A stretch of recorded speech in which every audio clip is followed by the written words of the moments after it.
السلام علیکم خواتین و حضرات، میں ہوں شعیب امام اور آپ دیکھ رہے ہیں sharing of professional wisdom series کا ایک اور خصوصی انٹرویو۔ دوستو، جب بھی ہم اپنے کسی پیارے کو کھوتے ہیں تو ہم ان کی جدائی کو برداشت نہیں کر پاتے، ہم غم میں مبتلا ہو جاتے ہیں، ہم ڈپریشن میں چلے جاتے ہیں، مگر ہم اس حقیقت کو تسلیم نہیں کر پاتے کہ وہ ہم سے جدا ہو چکے ہیں۔ ہمارے پاس آج ایک ایسی ماں کی کہانی ہے جنہوں نے اپنے جوان بیٹے کو کھویا، غم کو برداشت کیا، باہمت تھیں اور اس تمام تر غم سے خود کو نکالا۔ آئیے ان کی کہانی سنتے ہیں، اور یہ کہانی ان تمام لوگوں کے لیے انسپریشن ہوگی جو کسی نہ کسی غم میں مبتلا ہے یا اپنے کسی پیارے کو کھو چکے ہیں۔ آپ نے 3 کتابیں بھی لکھی ہیں، آپ کاؤنسلر بھی ہیں اور کئی لوگوں کی ایک ماہر نفسیات کی حیثیت سے کاؤنسلنگ بھی کرتے ہیں۔ آئیے آپ کی ملاقات کرواتے ہیں محترمہ عرفانہ ایوب صاحبہ سے۔ بہت بہت شکریہ میم، آپ قاسم علی شاہ فاؤنڈیشن تشریف لائیں، آپ نے ٹائم نکالا۔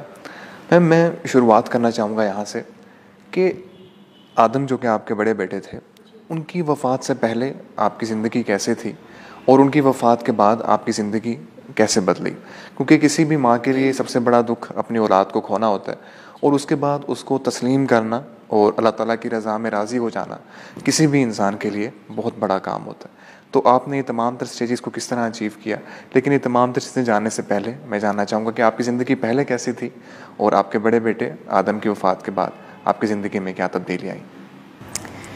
بہت بہت شکریہ آپ کا مجھے یہاں دعوت دینے کا، اور جو سوال آپ نے کیا ہے وہ اتنا آسان نہیں ہے جواب دینا۔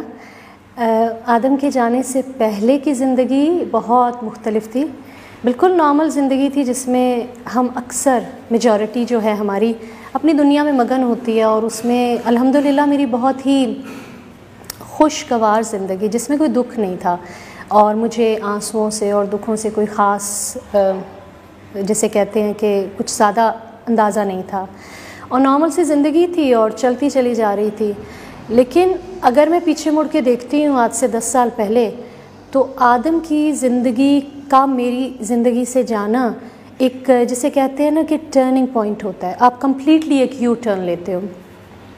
تو وہ ایک ایسا حادثہ اور ایسا وقت اور ایسا موقع ہے جس نے میری زندگی کو اور میری سوچ کو اور میری زندگی کو ایک مقصد دے کے اس طریقے سے بدلا ہے کہ اگر وہ نہ جاتا تو آج میں ڈیفینیٹلی یہاں نہ ہوتی۔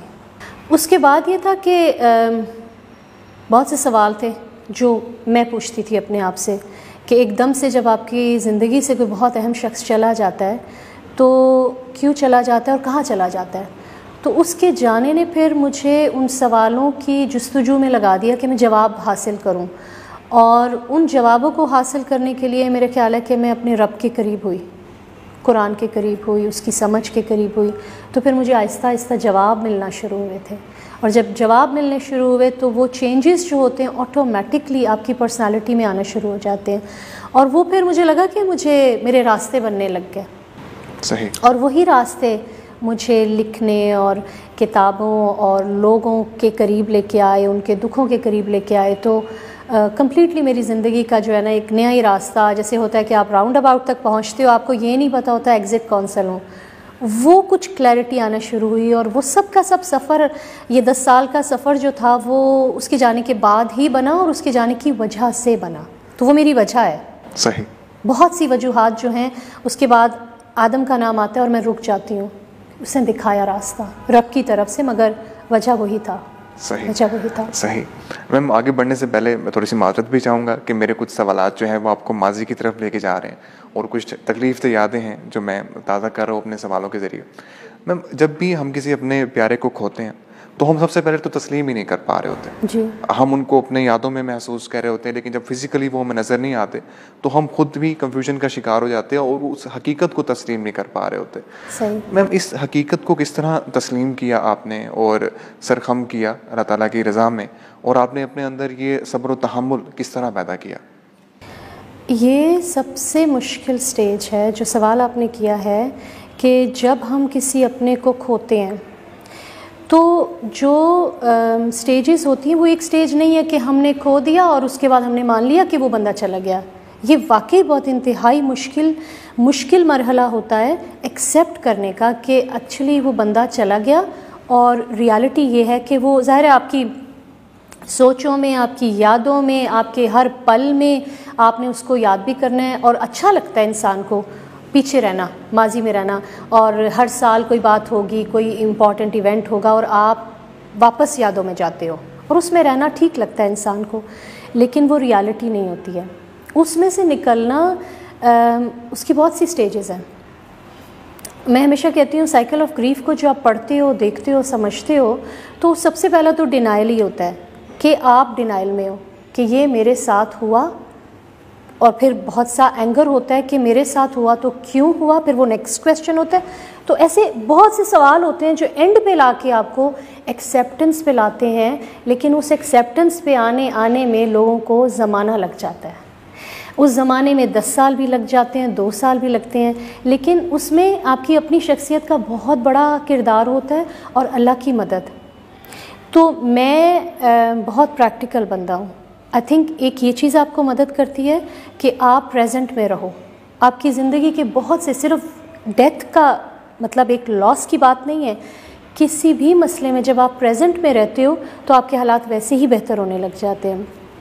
دوسرا ریالٹی یہ کہ بینگ اے مسلم، میرا مسلمان ہونا جو تھا وہ میری سب سے بڑی طاقت تھی، کیونکہ اس نے مجھے بہت مدد کی کہ اچھا وہ اگر چلا گیا ہے اس کو میں ایکسیپٹ کروں چلا گیا ہے تو وہ کیوں چلا گیا ہے، اور اس کی وجہ سے میں قرآن کی تفسیر سے، ترجمے سے اور اپنے رب سے جڑی. تو اس میں بہت حیران ہوئی کہ وہ تو قرآن بھرا پڑا ہے، میں تمہیں آزماؤں گا، میں تمہیں آزماؤں گا، مال سے، اولاد سے، جان سے.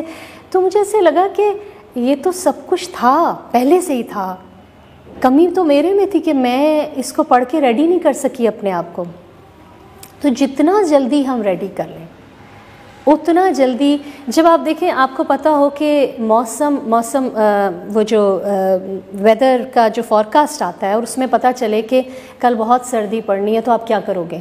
آپ کچھ انتظام کرتے ہو، آپ کی چاہے وہ ہیٹنگ ہے، چاہے سویٹرز ہیں، چاہے ساکس ہیں، جو بھی ہے آپ نکالے، آپ تیار بیٹھے ہو. اب جب کل سردی پڑے گی تو یو آر ویل پریپیئرڈ. مجھے ایسے فیل ہوا کہ قرآن سے جڑ کے جب وہ آیتیں اور جب وہ صورتیں اور وہ ریپیٹڈ باتیں پڑھیں کہ رب نے تو یہ کہا ہوا تھا، میں پریپیئرڈ نہیں تھی.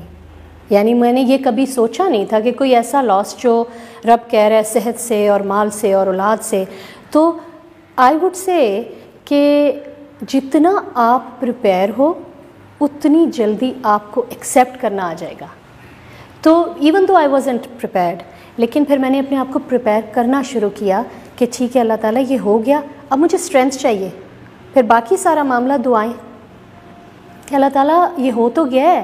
آئی واز نیور ریڈی، اور کوئی بھی ریڈی نہیں ہوتا، کوئی بھی اپنے لاس کے لیے ریڈی نہیں ہوتا، چاہے وہ رشتے کا لاس ہے، چاہے اس کی صحت کا لاس ہے، چاہے اس کی جاب کا لاس ہے. کسی بھی دکھ کے لیے کوئی بھی ریڈی نہیں ہوتا. لیکن جب آپ مینٹلی پریپیئر کرو کہ یہ آ سکتا ہے تو آپ تھوڑے سے ریڈی ہوتے ہو. اس کے بعد تھوڑے سے ریڈی ہونے کے لیے بھی ہمارا ظرف، ہماری ہمت اتنی ہوتی نہیں ہے کہ ہم پھر اس کو مان جائیں. پھر اس ماننے کے لیے میں نے اللہ سے بہت دعائیں کی. میں نے دن رات ان اللہ مع الصابرین صرف پڑھا نہیں، مانگا. میں نے مانگا، میں نے کہا اللہ تعالیٰ آپ نے مجھے ڈالا، شکر ہے کہ ارلی سٹیج پہ مجھے سمجھا دیا، اب مجھے دے ہمت کہ میں اس کو فیس کروں. اور میں صرف فیس نہیں کرنا چاہتی ہوں، میں I think is connected to my writing. پھر کہ میں نے لکھنا پھر کیوں شروع کیا کہ میں پھر صرف اپنے لاس کو اپنے لیے صرف یوزفل ہی ہے کہ اس کو میں نے نیگیٹو سے پازیٹیو ایکسپیرئنس بنانا تھا. میں یہ چاہتی تھی کہ میں ایک ایسی اگزامپل بنوں جو لوگوں کو مدد کرے. صحیح. ایسا کچھ کروں جس سے لوگوں کو فائدہ پہنچے. تو پھر وہاں پہنچی. اور definitely you are doing this. الحمدللہ. ماشاء اللہ سے آپ کر رہی ہیں. میں ایک سوال بہت ہی امپورٹنٹ ہے یہاں پہ میں کرنا چاہوں گا. جو سوالات آپ اس دورانیے میں خود سے پوچھتی تھیں، بہت تو وہ آپ کو ان سوالوں کا جواب کیا قرآن سے ملا؟ تو کیا وہ سوال جو آپ پوچھتی تھی خود سے، کیا ہم پوچھ سکتا ہوں؟ کیا ہمیں بتا سکتی ہیں کہ سب سے بڑا سوال کون سا تھا جہاں پہ آپ اٹکی ہوئی تھیں، یا جہاں پہ آپ خود کو سمجھ رہی تھی کہ میں یہاں پہ اسٹک ہوں؟ تو وہ جواب آپ کو ملے ہوں، یا کس پروسیس سے ملے ہوں، یا کہاں سے ملے ہوں، تاکہ جو لوگ اسٹیج پہ ہیں یا غم محسوس کرتے ہیں ان کے لیے بھی ایک مددگار ثابت ہو. مطلب میں آپ کو بتاؤں، جب ڈیتھ ہوئی ہے وہ اتنی سڈن ڈیتھ تھی نا کہ کچھ جواب تو مجھے فوراً ایک طرح سے اللہ تعالیٰ نے دکھائے، اور کچھ شاید لیسنس تھے. جوابوں سے زیادہ وہ سیکھنا تھا میرا کہ آپ کو ایک ایسی چیز اللہ دکھا دیتے ہیں کہ آپ خود ہی بیٹھ کے سوچتے ہو کہ اچھا میں نے تو کبھی ایسے سوچا نہیں تھا کہ آپ کی کتابیں کھلی ہیں اور آپ بیٹھے پڑھ رہے ہیں یا آپ ٹی وی دیکھ رہے ہیں اور آپ کے پیٹ میں درد ہے اور آپ کہتے ہیں چلو ڈاکٹر کے چیک کر کے آتے ہیں. آپ اپنے پیروں سے چل کے جا رہے ہیں اور اس کے بعد ودن 12-14 گھنٹے آپ کو ڈاکٹر بتاتا ہے کہ یہ بچے گا نہیں اور فیملی ٹائم کریں اور آپ اس کی باڈی لے کے اس کا جنازہ کرنے کے لیے مسجد میں جاتے ہو. تو سب سے پہلے تو یہ اتنا بڑا شوق ہے کہ ایک عشاء کے بعد جب میں گئی اور فجر کے بعد جب وہ فوت ہوا, جب خواب خیال بھی نہیں تھا کہ ایسے کوئی فوت ہو سکتا ہے. سب سے پہلے تو یہ شوق ہوتا ہے کیونکہ جب ہم ایسے لاس سے گزرتے ہیں تو ڈینائل تو ہوتا ہے لیکن ڈینائل کے ساتھ شوق بہت بڑا ہوتا ہے. وہ آپ کے حواس کو اس طرح سے ہلا دیتا ہے کہ آپ اتنے کنفیوز ہوتے ہیں, آپ کو سمجھ ہی نہیں آتی یہ ہوا کیا. سب سے پہلے تو وہ چیز ہوئی اور جب گھر آئی اور جب مطلب جنازہ ہوا اور وہ سب ہوا تو پھر آپ وہ جیتا جاگتا انسان 18-19 سال کا بیٹا جب آپ دیکھتے ہو کہ وہ نظر ہی نہیں آ رہا, تو پہلے تو یہ چیزیں آپ کو لیسن دیتی ہیں کہ ہم مسلمان ہیں, ہم بلیو کرتے ہیں انسان نے جانا ہے مگر اللہ جب چاہے. تو پہلے تو جو چیز میں نے دیکھی کہ جب اللہ چاہے اینی ٹائم کچھ بھی ہو سکتا ہے. میرے اختیار, مجھے اپنا آپ بے بس لگا, مجھے اپنا آپ اتنا بے بس لگا کہ ایک سانس جو تھی وہ میں بڑھا نہ سکی اپنے بیٹے کے سامنے. اور آپ کو یہ جب آتی کہ آپ کہتے ہو کہ ہم انسان اللہ کی رضا کے سامنے بالکل بے بس ہیں, اور پھر جوابوں میں جب آپ سوالوں میں جب گھومتے ہو اور آپ کہتے ہو کہ اچھا کہاں گیا, کیونکہ دسمبر میں جب ڈیتھ ہوئی تھی تو برف پڑ رہی تھی اور جب میں دوسرے دن پہلی دفعہ قبرستان گئی تھی اور میں نے پہلی قبر, میرا یہ پہلا ایکسپیرینس تھا کسی کو بھی فوت ہوتے ہوئے دیکھنے کا, تو اس کی قبر جو تھی وہ ساری کی ساری سفید تھی. تو قبرستان میں یہ دیکھ رہی تھی کہ یہ ساری قبریں ہیں, پتہ نہیں کس کس کے کون کون یہاں پہ ہیں, کیسے پتہ چلے گا میرا آدم کہاں ہے. تو سوائے ایک اتنی چھوٹی سی لکڑی کی تختی پہ جہاں ڈیٹ اور نام لکھا ہوا ہے, تو آپ کہتے ہیں اچھا آدم یہاں ہے اور سردی اتنی زیادہ ہے اور برف اتنی زیادہ ہے تو اس کو سردی نہیں لگ رہی ہوگی, ہم ہیٹر چلا کے آئے ہوئے ہیں گھر میں. تو یہ جو سوال تھے نا کہ اس باڈی کے ساتھ کیا ہوتا ہے, پھر قیامت کب آئے گی, تو یہ کب تک یہاں ہوگا, ایسے سوال تھے میرے دل میں. تو وہ پھر جو برزخ ہوتی ہے وہ کیا ہوتی ہے, پھر میں نے اس کے بارے میں پڑھا, تو میں نے پڑھنا شروع کیا, میں نے ان سوالوں کے جواب ڈھونڈنے شروع کیے, اور پھر آئی تھنک میرے میجورٹی جو سوال تھے وہ قرآن کی ہی ترجمے اور تفسیر سے آئے, لیکن اس میں میری سرچ بہت تھی کہ مجھے سکون چاہیے, میں بے چینی میں زندگی گزارنا نہیں چاہتی ہوں, مجھے ایکسیپٹنس چاہیے, مجھے ایکسیپٹنس 10 سال بعد نہیں چاہیے, مجھے میرے رب مجھے بتا کہ اگر یہی ہے ریالٹی آف لائف تو مجھے مقصد چاہیے. میں جس راستے پہ چل رہی ہوں, ٹھیک ہے نارمل لائف گزار رہی ہوں ڈے ٹو ڈے جیسے ہم سب گزارتے ہیں, تو پھر میں بہت کچھ وے کرنے لگ گئی. ایک جیسے کاروباری بندہ جب دیکھتا ہے نا کہ اس میں فائدہ یا اس میں فائدہ, مجھے یہ بزنس کرنا ہے یا یہ کرنا ہے, پھر میں ایسے ہو گئی. اس نے مجھے بہت گائیڈ کیا کہ میری زندگی کا ایک ایک منٹ وہ کام میں آنا ہے اور صرف دنیا کے لیے نہیں. تو میرا بہت سارا بزنس جو ہے, یہ سب کتابیں اور میرے میسیجز اور میرا یہ کام جو ہے, یہ میرا بزنس میرے رب سے جو اب ہوا ہے, کیونکہ مجھے پتہ ہے اس کا مجھے کچھ نہیں ملے گا اور مجھے نہیں چاہیے, مجھے یہاں پیسہ نہیں چاہیے, لیکن اگر اس کے بدلے میں کسی کو ایک امید دے سکتی ہوں, کیونکہ as a counsellor by profession میں نے لوگوں کو دیکھا وہ ایسے دکھوں کے بعد بھٹک گئے. لٹرلی لوگ کہتے ہیں کہ عرفانہ مجھے سب کچھ پتہ ہے, میرا دل نہیں چاہتا نماز پڑھنے کا, میرا دل نہیں چاہتا اللہ سے بات کرنے کا, میرا ہسبینڈ چلا گیا, میرا یہ چلا گیا, تو پھر مجھے ڈر لگتا ہے. میں کہتی ہوں اللہ تو نے مجھے بچا لیا, لیکن اس میں پھر بہت ساری دعائیں کی قرآن کو سمجھنے کی. ابھی بھی I am a student of Quran, I am a teacher of Quran, but I am a student of Quran. میں پڑھتی بھی ہوں, پڑھاتی بھی ہوں, کیونکہ مجھے ایسے لگتا ہے ساری طاقت, ساری دولت, سارے جواب وہی ہیں, تو ہم کس کے پاس جائیں. ٹھیک ہے آپ کو سپورٹ چاہیے ہوتی ہے, پروفیشنل سپورٹ چاہیے ہوتی ہے, گائیڈنس چاہیے ہوتی ہے, اور آپ کو لینی چاہیے, لیکن جو جواب آپ کو چاہ رہے ہو نا آپ کو مل جائیں, وہ بہت کلیئرلی قرآن میں ہے. تو جب وہاں جڑ گئے ہو نا, تو میں آج یہاں بیٹھی ہوں نا اپنے ہوش و حواس میں ود اے پازیٹیو مائنڈ. میری ساری positivity has gone came from Quran. تو آئی وڈ سے میرے سارے جواب میرے رب نے مجھے قرآن کا طالب علم بنا کے یہ جو میم ابھی ہم آپ کے اندر یہ حوصلہ دیکھ رہے ہیں, یہ ہمت دیکھ رہے ہیں, یہ آپ کو اس غم سے ملنے والے مقصد سے ملا ہے؟ جی آئی تھنک امبیشس میں ہمیشہ تھی. میں نے جو کچھ کرنا تھا میں بہت لائک چیزوں کو پلان کر کے اور بہت سوچ سمجھ کے, اور ہمیشہ سے ایسی میری پرسنالٹی تھی. لیکن جو ایک کلیئرٹی آئی نا کہ آگے کا سوچنا ہے, لوگوں کا سوچنا ہے اور دیکھنا ہے کہ میری زندگی میں مقصد کیا ہے. آئی تھنک مجھے مقصد جو تھا نا, ایکچوئل مقصد زندگی کا مرنے سے پہلے کہ مجھے کچھ کرنا ہے, وہ اس غم سے آیا. دس غم, آدم کا جانا از مائی بگیسٹ ایسٹ.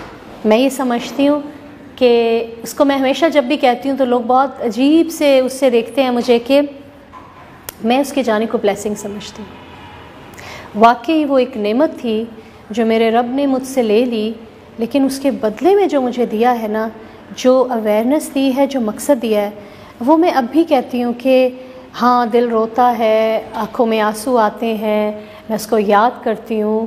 ہر سال سوچتی ہوں کہ آدم ابھی ہوتا نا اتنے سال کا ہوتا, ہر سال اس کی برتھ ڈے پہ سوچتی ہوں.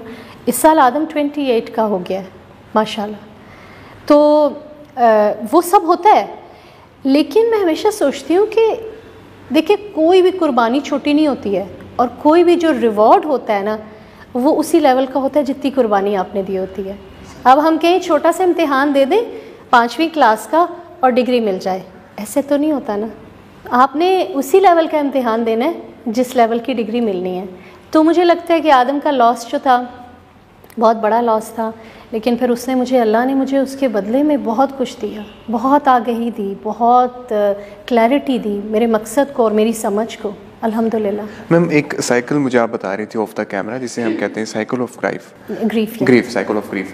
تو اس کے بارے میں آپ تھوڑا سا بتائیں گے کہ وہ کس طرح کام کرتا ہے سائیکل آف گریف, اور کس طرح لوگ خود آئیڈینٹیفائی کر سکتے ہیں کہ میں کس سٹیج پر ہوں؟ اگر تھوڑا سا آپ اس کے بارے میں بتا دیں تو اس کے بعد پھر ہم آپ کی کتاب کی طرف آتے ہیں. سائیکل آف گریف میں یہ ہے نا کہ بہت سی سٹیجز ہیں. اس میں شوق ہے, ڈینائل ہے, ایکسیپٹنس ہے, اینگر بھی ہے, انگزائٹی بھی ہے, بہت ساری سٹیجز ہیں. اب ہوتا یہ ہے کہ جب ہم کسی بھی, اور یہ سبھی کو مدد کرتا ہے کہ لاس, جان کا لاس نہیں, ہیلتھ کا, بچوں, کسی بھی چیز کا لاس, جب آپ اس سے گزر رہے ہوتے ہو تو آرڈر نہیں ہوتا سائیکل کا. ایک ہوتا ہے نا کہ پہلی سٹیج یہ ہے, پھر یہ دوسری. سائیکل کا آرڈر اس لیے نہیں ہوتا کہ ہم سب مختلف ہیں. آپ ہو سکتا ہے شوق میں پہلے چلے جاؤ, میں ہو سکتا ہے ڈینائل میں پہلے چلی جاؤں اور ڈینائل کے بعد شوق میں آؤں, یا میں غصے میں پہلے چلی جاؤں. کیوں ہوا ہے؟ اکثر لوگ کیا کہتے ہیں جب کچھ ہوتا ہے تو Y me why me why می, تو ان کا غصہ ہوتا ہے کہ میرے ساتھ کیوں ہے. تو اس کا سائیکل کا آرڈر نہیں ہے, اور آپ مختلف انسان ہو, میں مختلف انسان ہوں. وہ ہیلپ اس طرح کرتا ہے کہ آپ سائیکل آف گریف کو پڑھیں, دیکھیں اور سوچیں, میں غصے میں ہوں, میں شوق میں ہوں, میں ڈینائل میں ہوں, میں کدھر ہوں. صحیح. اور اس کی اس ہر سٹیج کا وقت بھی نہیں ہے. صحیح. کوئی 6 مہینے ہے, کوئی سال ہے, کوئی 2 سال ہے. تو اگین ہر انسان ڈفرینٹ ہے, اور اس کی کوپنگ میکینزم ڈفرینٹ ہے. وہ کوئی جو ہے 10 سال میں بھی نہیں اس کو ریکوری ہوتی, کیونکہ ان 10 سالوں میں میں جن لوگوں سے ملی ہوں اور میرا جو ایکسپیرینس رہا ہے, بہت مختلف لوگ پہلی سٹیج پہ ہی 5 مہینے بیٹھے ہوئے ہیں, پہلی سٹیج پہ 5 سال بیٹھے ہوئے ہیں. تو ہم اس کو بھی آئیڈینٹیفائی نہیں کر سکتے, اور دوسرا ہم کمپیئر بھی نہیں کر سکتے کہ آپ یہ کہنا کہ دیکھو اس کے ساتھ یہ لاس ہوا تھا اور 2 سال کے بعد ہی فائن اور ایکٹیولی زندگی گزار رہا ہے اور اس دکھ سے نکل آیا ہے. دکھ سے ہم آرام سے نہیں نکلتے ہیں, لیکن وہ لاسٹ سٹیج ہوتی ہے جب ہم ایکسیپٹ کر لیتے ہیں. اور اگر آپ کی ایکسیپٹنس پہلے آ جائے, جو میں سمجھتی ہوں, میں نے بہت پہلے سمجھ لیا تھا کہ مجھے ان سٹیجز سے بہت پہلے نکل کے اس پہ پہنچنا ہے کہ وہ چلا گیا, یہ ریالٹی ہے, وہ مجھے دے کے کیا گیا, اور میری اب ریالٹی کیا ہے, اور مجھے اب کیا کرنا ہے. تو میں اللہ کا جتنا شکر ادا کروں وہ لفظوں میں بیان نہیں ہو سکتا, کیونکہ اللہ نے مجھے ایکسیپٹنس پہ بہت ارلی سٹیج میں لے آئے. میم آپ نے کتابیں لکھی، آپ کی 3 کتابیں اس وقت مارکیٹ میں آ چکی ہیں، اور آپ نے اپنے ان تمام تجربات کو، احساسات کو، اور یہ جو سارا پروسیس آپ کا گزرا ہے اس کو آپ نے قلم بند کیا. آپ کی پہلی کتاب آئی تیرے جانے کے بعد، آپ کی دوسری کتاب میرے خط تیرے نام، اور ابھی آپ کی تیسری کتاب آئی جس کا جو ہے ٹائٹل جو ہے بڑا خوبصورت ہے، سینٹیمنٹس، اور اردو میں کریں تو احساس. دونوں انگلش میں بھی موجود ہے، وہ اردو میں بھی موجود ہے. تھوڑا سا اس کتاب کے بارے میں بتائیے، میرے ہاتھ میں بھی موجود ہے، تھوڑا سا اس کو آپ الیبوریٹ کریں. احساس جو ہے، احساس آئی تھنک پیچھے جاؤں تو پہلی کتاب بھی بہت میرے دل کے قریب ہے، دوسری کتاب بھی بہت امپورٹنٹ ہے. احساس میں کمپلیٹلی ڈفرینٹ ٹاپک ہے، اور اس کے پیچھے بہت سا احساس ہی تھا میرا، رشتوں کے بارے میں، معاشرے کے بارے میں، اور مینٹل ہیلتھ کے بارے میں. صحیح. لوگوں کی مینٹل ہیلتھ کے بارے میں. صحیح. جیسے میں کہتی ہوں کہ بائی پروفیشن میں خود کاؤنسلر ہوں، اور جب آپ کلائنٹس کو دیکھتے ہیں، اور آپ ویسے جنرلی ہمارے خاندانوں میں، معاشرے میں، نیبرہڈ میں آپ جب دیکھتے ہیں کہ ڈپریشن کتنے رائز پہ ہے، بالکل ایسے اس حد تک رائز پہ ہے کہ پہلے تو کہتے تھے نا کہ بڑی عمر میں لوگ کہتے تھے، ہم یہی سنا کرتے تھے کہ وہ ڈپریسڈ ہے، انگزائٹی ہے. اب تو بچہ ڈپریسڈ ہے، بچے کو انگزائٹی ہے، تو اتنا کامن لفظ ہو گیا ہے کہ آپ کو یہ سمجھ نہیں آتا کہ مسئلہ کیا ہے. اور میرا بہت انٹرسٹ تھا اس ٹاپک کے اوپر، اور کبھی سوچا نہیں تھا کہ کبھی لکھوں گی اور یہ وہ، لیکن میں چاہتی تھی کہ میری رائٹنگ بس وہی ہو جو معاشرے میں کوئی پازیٹیو کام کر جائے، کسی ایک کا گھر بچ جائے، کسی ایک کا رشتہ بچ جائے. وہ بس ایک رشتہ بچانے کے لیے میں نے یہ کتاب لکھی ہے. اور یہ انسانی رویے، اور میں کہوں گی ہیومن سائیکی، ہمارے جو نفسیات ہیں اور ہمارے جو مختلف عادتیں ہیں، اور اس حد تک کہ ہمیں احساس بھی نہیں ہوتا کہ وہ ہی ہماری عادتیں ہمارے رشتوں کو توڑنے کا شاید ایک ریزن ہے، لیکن ہم ان کو غور نہیں کرتے. تو احساس جو ہے وہ ایک انویٹیشن کارڈ ہے. I would say this is an invitation card to all the society. کہ میں کہتی ہوں یہ احساس ہے، ہر چیپٹر کو پڑھ کے ذرا سوچیں میں کہاں ہوں. شاید وہ عادت آپ میں ہے، اور آپ کی ان عادتوں کی وجہ سے آپ کے رشتے خراب ہو رہے ہیں، چاہے وہ غصہ ہے، چاہے وہ کچھ بھی ہے، کیونکہ اس کے لیے آپ کو کتاب پڑھنی پڑے گی. اور وہ آپ کو ہر چیپٹر ضرور وہ سوال دے گا کہ اچھا پھر میں کیا کر رہی ہوں، کیوں کر رہی ہوں. تو لوگوں کا نہ سوچیں. میں یہ کہتی ہوں کہ آپ پورے معاشرے کی فکر نہ کریں، اپنی فکر کریں. جب آپ نے اپنے رشتے سنبھالنے ہیں، کیونکہ اس وقت کیا ہو رہا ہے کہ سب سے مشکل کام دنیا کا رشتے سنبھالنا ہے اور رشتوں کو لے کے چلنا ہے. سب سے مشکل. آپ دنیا کی مطلب جو مرضی اچیو کرنا چاہتے ہیں نا، میں کہتی ہوں کر سکتے ہیں، لیکن یہ کام بہت مشکل ہے. ڈیفینیٹلی میم، بہت بہت شکریہ میم، آپ تشریف لائیں، آپ نے ٹائم نکالا ہمارے لیے. میں امید کرتا ہوں جو لوگ بھی غم میں مبتلا ہے، کسی انگزائٹی میں ہے، کسی ڈپریشن میں ہے، ان سب کے لیے یہ پروسیس بہت کام آئے گا. اور جو باتیں میم نے بتائیں، جو صبر و تحمل اور تسلیم کی جو باتیں آپ نے بتائی ہیں، اور اللہ تعالیٰ کی رضا میں اپنی رضا کو شامل کرنے کے لیے جو پروسیجر آپ نے بتایا ہے، وہ ضرور آپ لوگوں کے کام آئے گا. انٹرویو دیکھنے کا بہت بہت شکریہ.